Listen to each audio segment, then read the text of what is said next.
आज की दो बड़ी खबर आपको दिखाने जा रहा हूं। अब तक हमने सुना कि एसआईआर के मुद्दे पर खास तौर पर विपक्ष को आपत्ति थी। हमने यही दिखाया है, आपने भी देखा, आपने भी सुना कि एसआईआर के बहाने क्या क्या खेल करने की कोशिश की जा रही है। लेकिन उत्तर प्रदेश में एसआईआर पर जहां अखिलेश यादव ने झंडा बुलंद किया, तो वहीं दूसरी तरफ योगी आदित्यनाथ का एक बयान उनकी बेचैनी को जाहिर कर रहा था। दरअसल ये बयान है इस लिहाज से दिया गया है कि बेचैनगी इस बात की है कि क्या 2027 का चुनाव इस एसआईआर की वजह से भारतीय जनता पार्टी हार जाएगी। ये बात मैं क्यों कह रहा हूं, ये आपको दिखाऊंगा। पहली खबर यह है कि क्यों बेचैन नजर आ रहे हैं, क्या बयान दिया योगी आदित्यनाथ ने, क्या वाकई कुछ खेल दिल्ली से ऐसा किया जा रहा है कि अगर कुर्सी से योगी आदित्यनाथ हट नहीं पाते तो इस तरीके से उन्हें हटाया जाए। दूसरी बड़ी खबर आपको दिखाऊंगा, क्यों अखिलेश यादव ने दावा कर दिया इस बार एक नहीं, दो नहीं, 240 सीटों पर भारतीय जनता पार्टी चुनाव हारने जा रही है। वो 240 सीटें कौन सी हैं? क्या आपकी अपनी विधानसभा सीट तो नहीं है? जी हां, जिन 240 सीटों का दावा किया और उस दावे के साथ पुख्ता प्रमाण भी दिया है कि आखिरकार ऐसे हालात क्यों बन रहे हैं कि भारतीय जनता पार्टी का इस बार सुपड़ा उत्तर प्रदेश से साफ हो जाएगा। तो योगी की बेचैनी और अखिलेश यादव का दावा दोनों देखिएगा। नमस्कार, मैं हूं प्राज्वल गौतम और आप देख रहे हैं खबर चौक। हमने अमूमन देखा, बिहार के लिए मैं अब भी कहता हूं, बिहार एक प्रयोगशाला के तौर पर थी, जिस प्रयोगशाला में यह तय करना था कि क्या एसआईआर वाले मसले पर खेला हो सकता है। ये मैं नहीं कह रहा हूं, विपक्ष का आरोप भी है। और उसके फौरन बाद, इस एसआईआर के बाद, बिहार चुनाव परिणाम आने के बाद आप बीजेपी के नेताओं के हौसले बुलंद होते हुए देखिए। आप अमूमन देखेंगे वो दावा तक कर डालते हैं कि वो कर्नाटक भी, वो तमिलनाडु भी जीतेंगे, वो पश्चिम बंगाल भी जीतेंगे। ये इतनी तेजी से दावा क्यों, इतना बड़ा दावा कैसे हो सकता? बांसुरी स्वराज है, उन्होंने तो संसद में खड़े होकर ही कह दिया था।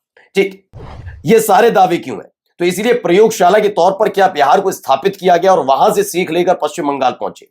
लेकिन उत्तर प्रदेश में एसआईआर बीजेपी पर भारी पड़ती नजर क्यों आ रही है, यह आपको दिखाऊंगा। लेकिन सबसे पहले अखिलेश यादव का यह बयान जरा सुनिए।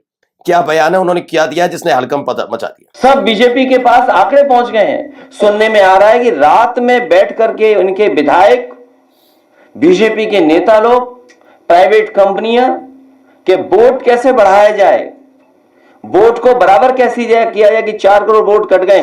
सोचो, मुख्यमंत्री ने स्वीकार किया कि 4 करोड़ वोट उनका कट गया है। उन्हें कैसे पता है उन्हीं का कट गया है? और अगर 4 करोड़ वोट कट गया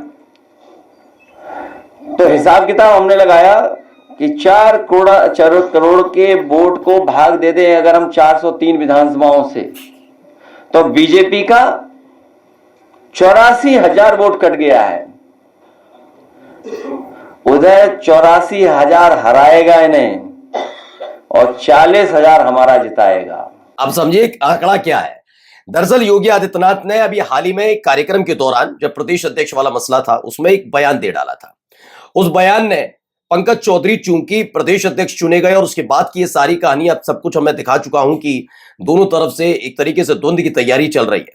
योगी आदित्यनाथ भी इस बात को समझ चुके हैं कि इस बार आरएसएस उनके साथ खड़ा हो या ना हो। लेकिन दूसरा एक और मारक तरीका दिल्ली में बैठे नेताओं के पास है कि जब कोई व्यक्ति अड़ियल रुख अख्तियार करे और ये समझाने और बताने की कोशिश करे कि कोई बात नहीं, तो बने रहो मुख्यमंत्री, तो दूसरा तरीका भी है। क्योंकि एक राज्य में चुनाव हो जाने के बाद ये नहीं होता कि वो व्यक्ति जब तक वो नहीं चाहे तब तक वो मुख्यमंत्री बने रहे, ऐसा तो नहीं हो सकता। हर 5 साल बाद अग्नि परीक्षा होती है, ये लोकतंत्र की खूबसूरती है।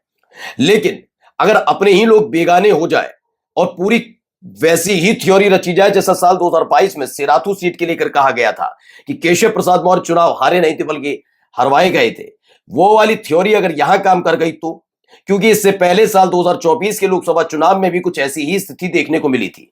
खबर यह आई थी कि योगी आदित्यनाथ नाराज चल रहे थे।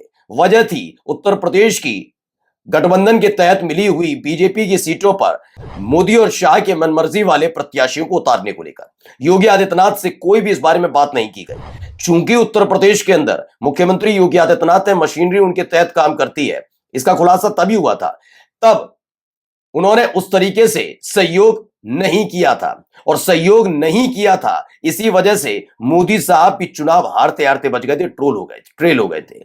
यही नहीं, स्मृति ईरानी, संजीव बालियान और तो और खुद अमित शाह के जूनियर यानी कि टेनी साहब भी चुनाव हार गए थे। यानी 3-3 केंद्रीय मंत्री उत्तर प्रदेश में चुनाव हार जाते हैं, समाजवादी पार्टी की आंधी चल जाती है, मशीनरी का इस्तेमाल नहीं किया, जिसकी वजह से निष्पक्ष चुनाव हुआ और आखिरकार क्या हुआ? बीजेपी उत्तर प्रदेश में विलुप्तता की कगार पर आकर खड़ी हो गई। क्या ये उसका बदला लेने की तैयारी है?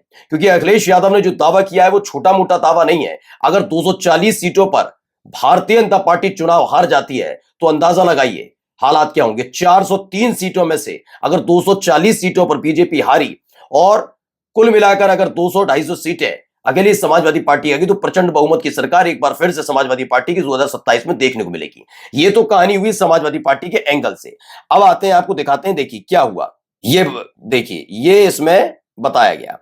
यूपी एसआईआर के बाद 4 करोड़ वोटर घट गए। सीएम योगी ने नए बीजेपी प्रदेश अध्यक्ष वाले कार्यक्रम में और क्या बताया?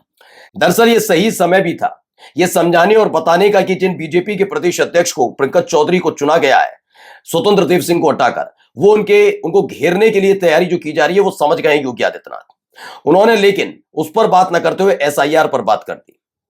अब आप फॉर्मूला समझ गए या नहीं समझे? मैं समझाता हूं एक बार फिर से आपको। एसआईआर जो बिहार में हुआ वहां किसके वोट कटे ये सबको पता है। चूंकि मोदी शाह वर्सेस योगी आदित्यनाथ अभी से नहीं चल रहा, 1 साल, 1.25 साल, 1.5 साल से चल रहा है। जो लोकसभा चुनाव में हुआ उसको एसआईआर के बहाने उत्तर प्रदेश में लागू करने जा रही है क्या बीजेपी, खासतौर पर चुनाव आयोग। क्योंकि चुनाव आयोग योगी आदित्यनाथ के प्रति उतना ज्यादा ईमानदार हो ना हो, लेकिन सब जानते हैं जब जिनकी नियुक्ति मोदी जी के कहने पर हुई हो तो आखिरकार वो उनके प्रति ईमानदार होंगे या नहीं होंगे। तो क्या इस बार ये पहली दफा ये देखने को मिलेगा कि अपनी ही पार्टी को सत्ता से आउट करने का खेल चल रहा है? ये टेंशन, ये बेचैनी योगी आदित्यनाथ के चेहरे पर क्यों है? योगी आदित्यनाथ ये भी जानते हैं उन्हें घेरने के लिए हर संभव प्रयास किया जा रहा है।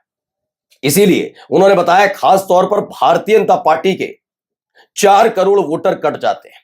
4 करोड़ वोटर कटने का मतलब है कि चुनाव अगर कराया जाएगा तो उसमें अब योगी आदित्यनाथ की जिम्मेदारी मशीनरी इस्तेमाल करने की होगी, जो हर बीजेपी शासित राज्य में होता है। ऐसे बड़ी बात नहीं है। अगर वो बढ़िया तरीके से नहीं कर पाए, क्योंकि भारी तादाद में वोटर्स कटे हैं, नहीं कर पाए तो यकीन मानकर चलिए हालत क्या हो जाएगी।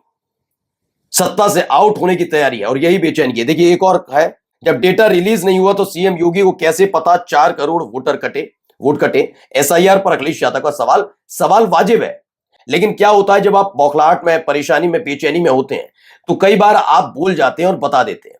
क्या योगी आदित्यनाथ ने यह बयान देकर अंदर की बात बाहर लाकर खड़ी कर दी? क्योंकि उनको पता लगना नहीं लगना बड़ी बात नहीं है, क्योंकि सारा का सारा जो खेल है वो होता ही इंटरनली है और अधिकारी चूंकि रिपोर्ट ही योगी आदित्यनाथ को करते हैं तो ये जानकारी पता करना कि कितने वोट कटे खासकर मुख्यमंत्री को बड़ी बात नहीं है। लेकिन बेचैनगी क्यों कि 4 करोड़ वोटर कटे हैं? तो क्या दिल्ली से खेल होने जा रहा है? लेकिन इस बार अखिलेश यादव का दावा ज्यादा मजबूत नजर आ रहा है। नमस्कार। New public inter college Lucknow, admission open. For more information call 0522 282232 और 7755 089585।